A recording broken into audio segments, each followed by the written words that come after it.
Okay, we're back, and actually, yes, we will finish the trees, but first I'm going to do the ground, starting up here, farthest away from us.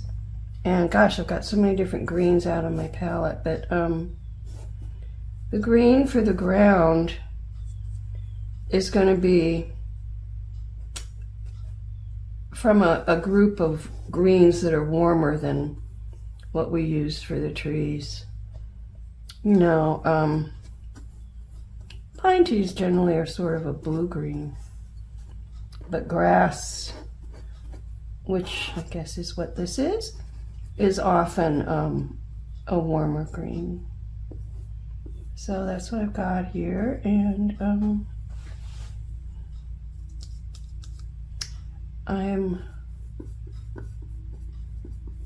going to use a lighter color here in the center where the light is coming through from the break in the trees there. And over here, this is that same color.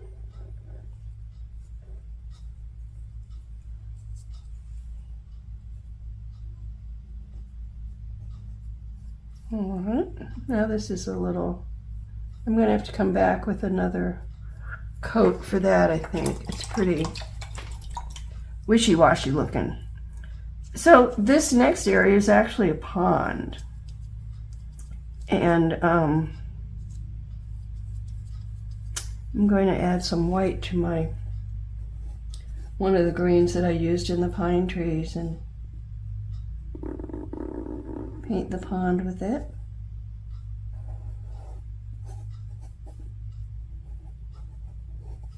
And you know, although we say it's a pond, it doesn't, mostly what it's going to look like in our finished piece is just the background, the ground and the pond, which is part of that same plane. It's just looking like bands of different greens, which we may or may not read as pond, bank of pond, etc. Doesn't really matter, I don't think. Okay. Smooth that out a little bit, I hope. All right, now, excuse me. I'm going to use some of this pale blue from the sky to just add some ripples, which are showing like pretty much like horizontal lines on our water surface here.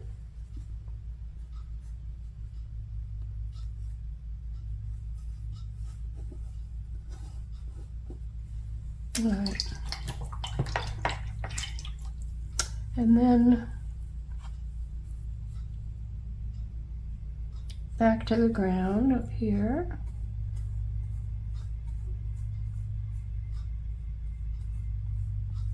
Actually, let me dry it a little bit.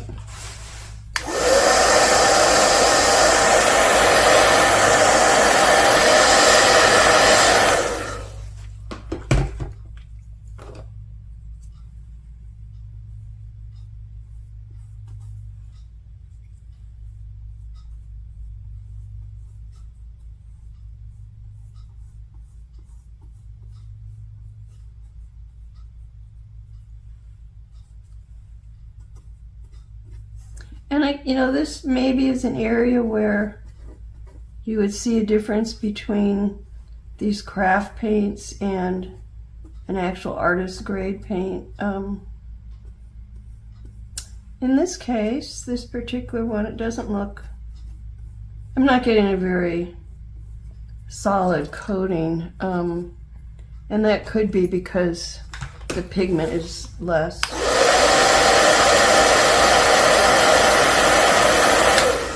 Or maybe it's just the color itself. Hard to tell. Anyway, over here.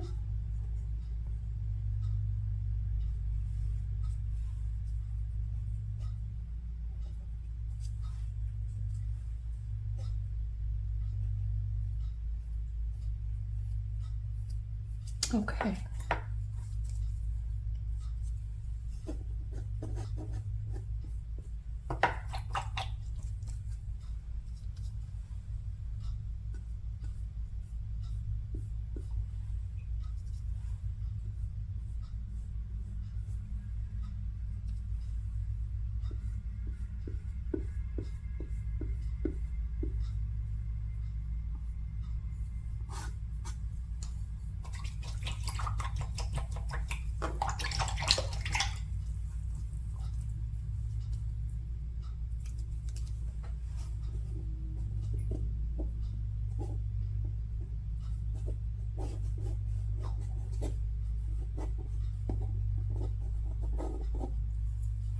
Some lighter even than before. So we're getting that stream of light through the division in the trees pretty well. All right, now we have a bank. So there's a slope right at the edge of the grass. Excuse me. And we're going to indicate that with a darker color right along that edge.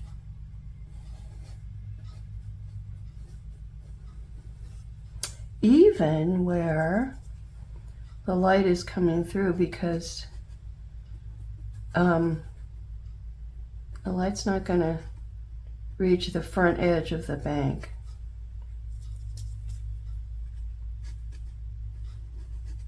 Now, what I'm doing here is I'm working with what they call a side-loaded brush, and let me make sure that this is in the, yeah, okay, I want to make sure that you see this. So a side-loaded brush, you use a flat brush, nice chisel edge on it, but you only dip half of the brush in the paint, and then you smooth it a little bit on your palette. That works the paint into the bristles, and then you just pull along. And the paint is concentrated on this edge, the loaded edge, and that's where you get it coming off your brush. So I also want to, I'm going to have to turn it. This tree is going to cast a bit of a shadow.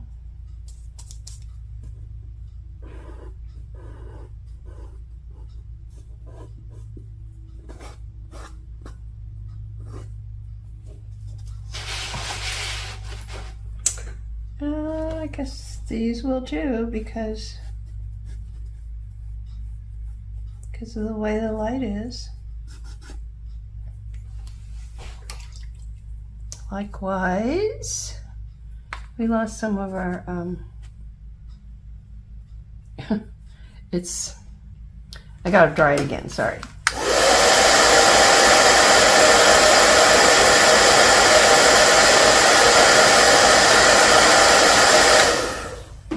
If your paint is wet,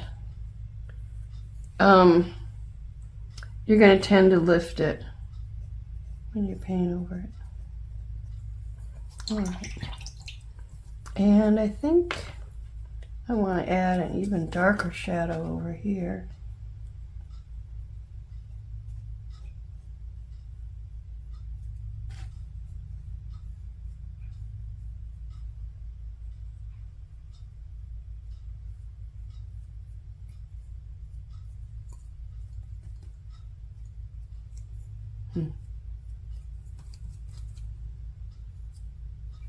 Okay, I guess it's all right.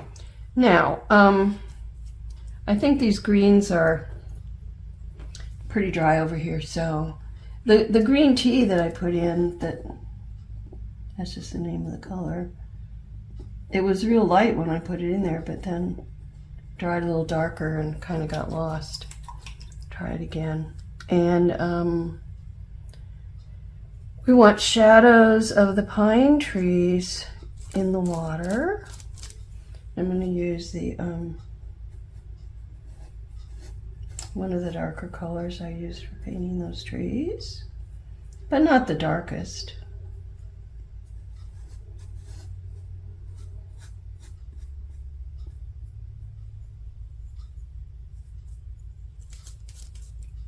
Now, when we were doing our warm-up, I was talking to you about how it's helpful to be able to paint backgrounds, and I was very careful not to refer to them as landscapes for our animal paintings. And here's an example. And you know, gosh, there are people who spend probably their entire art careers. Well, I know there are people who spend their entire art careers painting, learning to paint landscape and learning to paint water. And that's not what we're doing here. We're just getting a reasonable impression of what this setting is. That's all I'm trying to do.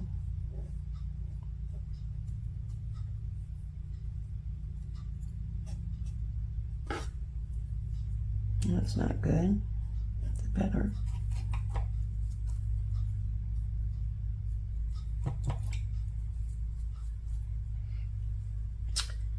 And to me, water's hard. I don't expect to get particularly good looking water. That's decent. Okay, now sometimes, I don't know why, but sometimes we'll see a little white line. I guess maybe it's a reflection off of an edge, I'm not sure. Just a long, very thin.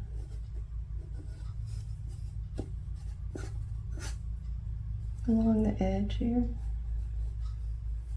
And we'll put some in the water, some white ripples.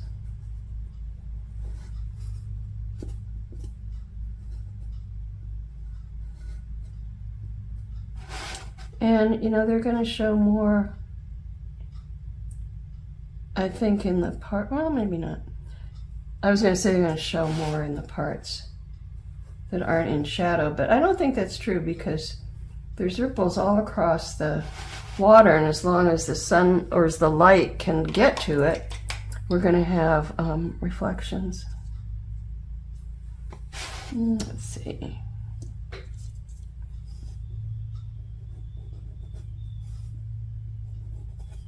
Okay. That's decent. All right, now this next thing is going to be a shocking color. I just want this foreground, the ground in the foreground, to be kind of brighter, lighter and brighter. So I'm using the color that I used to paint the highlights on the far away ground for the ground here, and I'm painting around this leaf.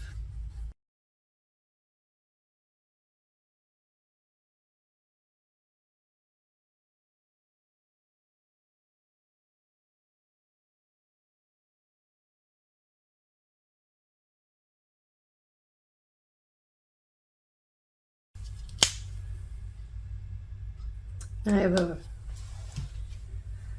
really warm brown, and I'm going to splotch this up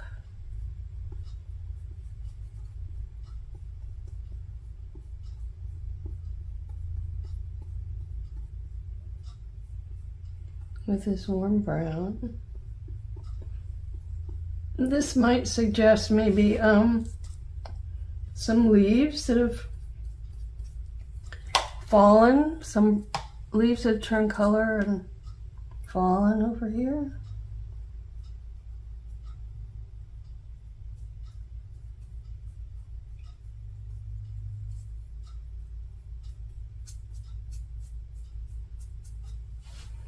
And then I'm going to use some darker green in here too.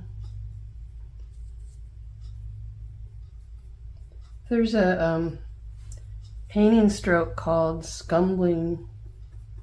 I'm not really sure what kind of brush you use for it, but it's basically just these slip slap kind of strokes back and forth that give you a sort of, well, a scumbled look, an uneven look.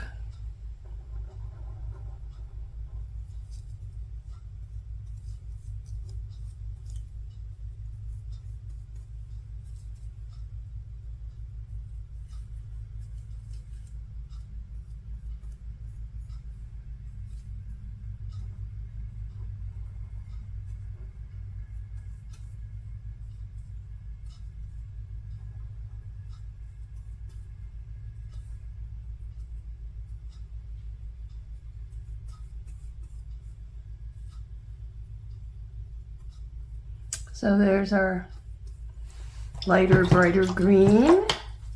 And then we'll get our kind of reddish brown. Scumble, scumble, scumble, scumble, scumble, scumble.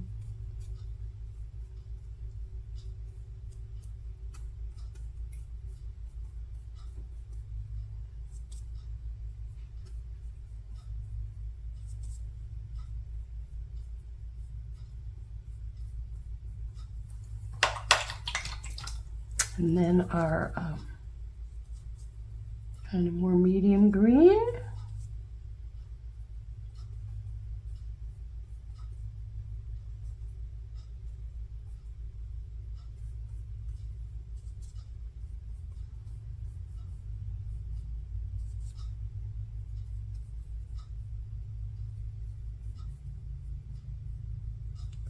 This side's wetter than when I was painting on the other side, so I mean it's wetter as I paint the colors over the first color, and so it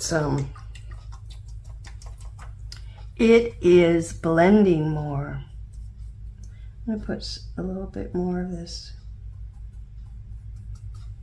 lighter green right at the front to bring it forward, and likewise over here.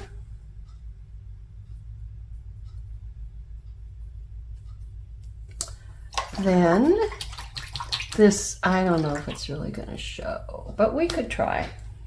So there's probably grass coming up over the edge here, and let's see if we can get, I got a fan brush. Yeah, that's kind of cute.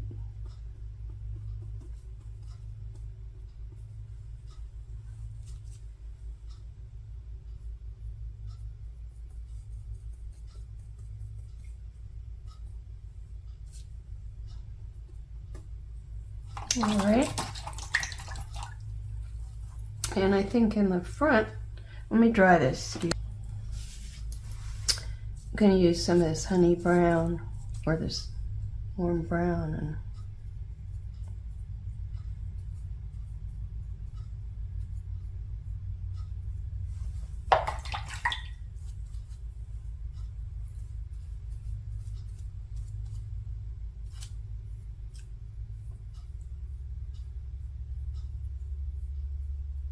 just painted some more distinct strokes. Maybe it would look like fallen leaves laying there on the ground, and then softening them.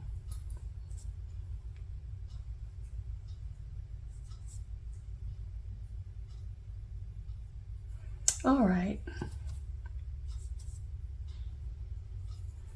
One more thing is to, I've got some water here, is to get some of the darker green and put it here in the crook, or what you, I don't know what you call it, the shadow area between these roots. There, okay. All right. Now this next part, Well, actually, there's a fun part first. I kind of need to, well, that's okay. I was going to say I don't have much room on my palette for more paint. But I've got some of the gesso, and what we're going to do is we're going to start the first layer of snow in the back. The back meaning the farthest away from us. And I'm just going to do that by taking my toothbrush and pouncing it in the color.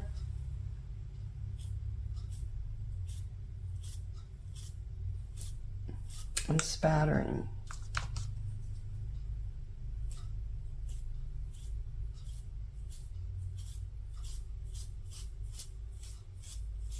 Kind of aggressive. So I'm trying to keep the color between these trees in the background. And we're going to be putting more snow on later, but I just want to get some started.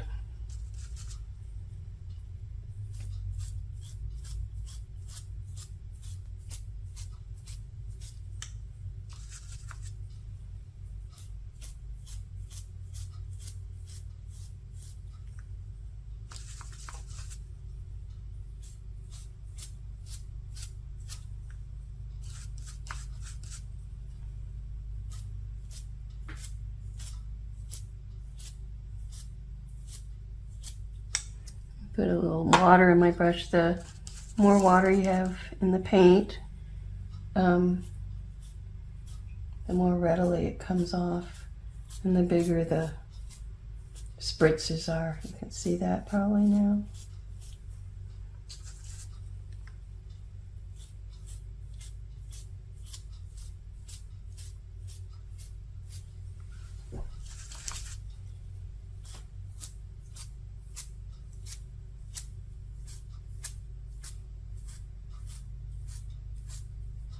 All right, I think that's pretty good. So now, after I get the white paint off my hand, and also I'm going to take those big splotches away that came over this tree. Alrighty, oh, and down here, I think we'll get rid of that. All right, now I'm going to turn my attention to these tree trunks, and this is going to be, warning, tedious, because I'm going to paint over all these little lines in the bark with the burnt umber. And as soon as we get into, well, I don't think I need to wait at all, but I'm just going to take my liner brush, the burnt umber, and just start painting around. It's like I say, it's going to be tedious. It's going to take some time. It's worth it, I think. So I am going to be quiet, and I will, in the final edited video, I will speed this up so you won't have to watch for the total, well, of course you don't anyway, but for the total amount of time it's going to take to do this. So, okay, let's take off.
So after quite a bit of while, which was for you, fortunately sped up, I finished all the liner work, separating the little sections of the bark on those two tree trunks. Now I'm realizing that the area in front of the base of this tree trunk on the right is going to be in shadow. So I'm adding a darker green there.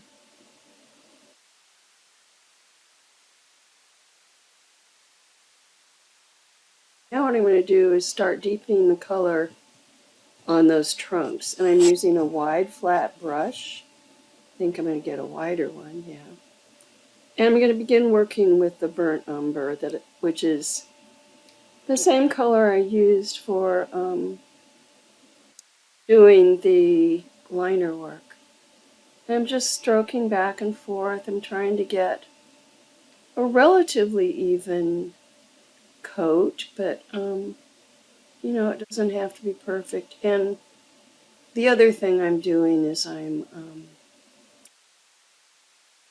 when I have an opportunity, I'm focusing more of the color away from the edge of the trunk. The edges of the trunk would be somewhat lighter because of the way the light is passing through that area between those two trunks. So there's quite a bit of water in this paint, and in some places, I think particularly here, the color is going to look lighter to you than it looks to me because of the way the light over my work table is kind of glaring off of the dampness in that particular area. So it's darker than it looks. But I'm just taking it easy. I really like to build things up pretty slowly, and I think because the more slowly you go, if you make a mistake, it's not as big as if you were doing a thick layer of paint all at once. But in any case, I'm adding layers, and I'm using a hair dryer to dry between them because the paint really needs to be dry before you put more over, or you're just going to end up picking up what's underneath, and it gets very frustrating.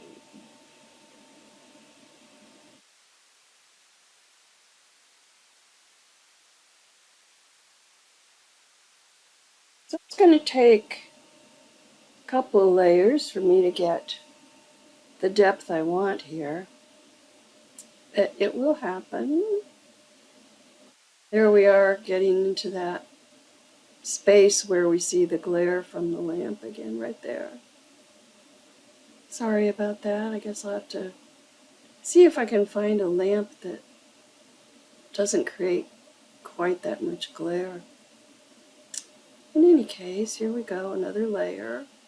I'm going to take a minute to dry them before I start the next layer, and I'm wiping away with just a damp brush with no paint in it. I'm wiping away any paint that might have gotten over the edge of the raccoon, and I can take a towel also if I need to.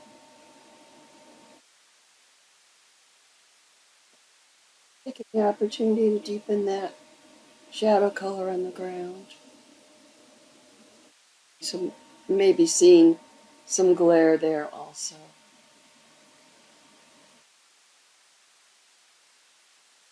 I'm going to go to a darker color. I love this color, dark burnt umber. If you can't find it, you can mix it with burnt umber and black, checking that they're dry enough. Just adding this darker color now. Especially on this left tree, it's really easy to concentrate that dark color on the left, which is the rounded portion of the tree that's kind of sticking out closest to the viewer. So we're using value differences to create the rounded form.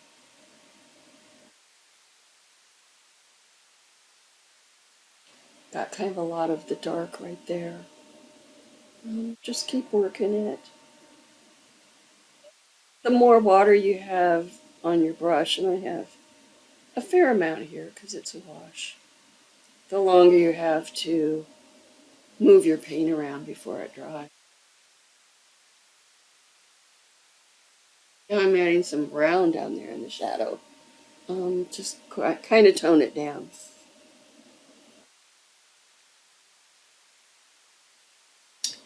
Now we want to further work on rounding these trees by lightening the edges.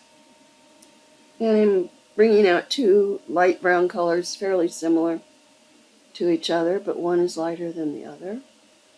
And I'm going to use this lighter color on the edge of the tree trunks that's closest to the light source, which is where that peach color is coming through the break in the pine trees.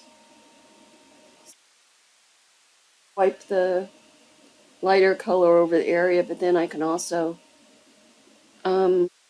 just add some color to the edges of some of the individual blobs of the bark, and turning it around so I can work more easily on that other side of the tree. But first I'm going to darken this one some more.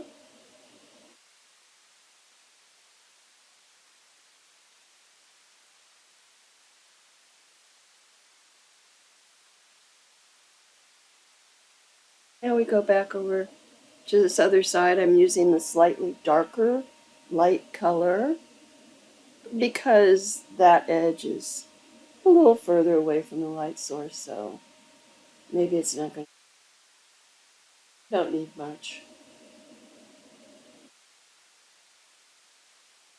But then back to the lighter color for this edge where it is facing the light source, and we want a fairly bright highlight there.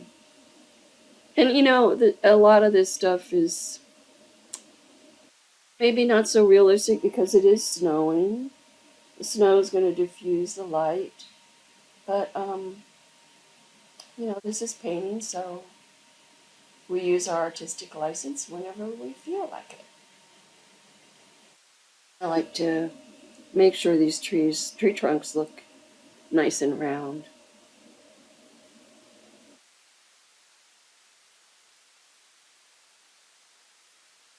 Often. Oh, and one thing this light color does, especially when it's washed along the edges, it covers up some of that really dark color that's separating the blobs on the bark, which decreases the contrast on those edges, which is better.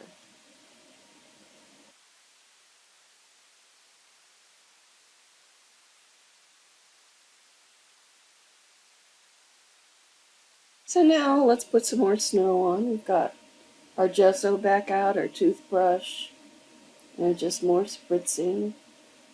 We're going to spritz over the area that we spritzed before, but also over the tree trunks. And you can see here the effect of a couple effects, but one is it's really better to have your, well, let me put it another way. The closer you have the toothbrush to the painting, the more concentrated your spatters are going to be. They're going to be closer together, like just there, in a smaller area. The further you are holding the brush from it, the bigger the area that the spritz is going to go over. And I really don't care for those three areas that are so concentrated, but in the end, they won't really show much because of the final layer of snow. But here we are, just adding more snow, and the reason I'm doing this in layers is because I want to get more snow in the areas that are further away from the viewer, but also I want to get smaller snowflakes in the areas that are further away from the viewer, so our final layer is just going to be individual dots, which will be close to the viewer. So here we are with our background really finished at this point. Of course, we may come back at the end and do some touch-up, but for now, we're ready to go on to the raccoon, and that's what's coming next. Slow and easy like the rest of it. See you then.